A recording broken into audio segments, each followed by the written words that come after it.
To this video guys, gagawa tayo ng kadkaran ng kamuting kahoy kasi wala akong nabibili sa tindahan ng kadkaran ng kahoy, kamuting kahoy na yung maliit ang butas, malalaki.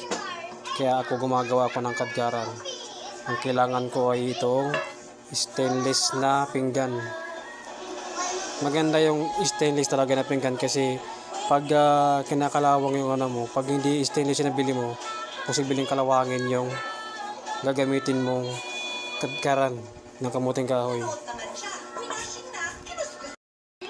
Bali, ang kailangan natin ay pako na size 2. Depende kung gano'ng kalaki ang butas na gusto mo. Basta ako gusto ko yung maliit lang. Tsaka itong marker. Ang ginawa ko dati, tuwid siya.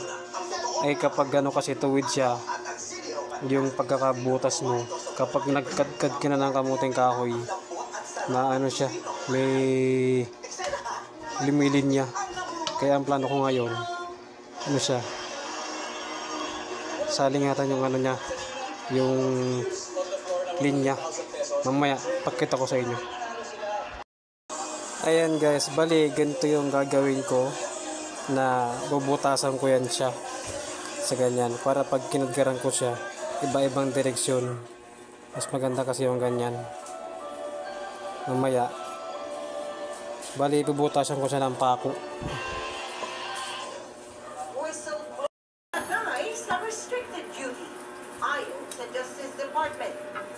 Nagkaroon bagyo ngayong taon, bagyong Ising. Lumabas na ng Philippine Area of Responsibility. May bagyo na sa Ising. Posibleng bumalik. Si Ising pala yan eh. Gaya sa ito ko na Benguet, kung saan bumuko ang pamasakin. Ising.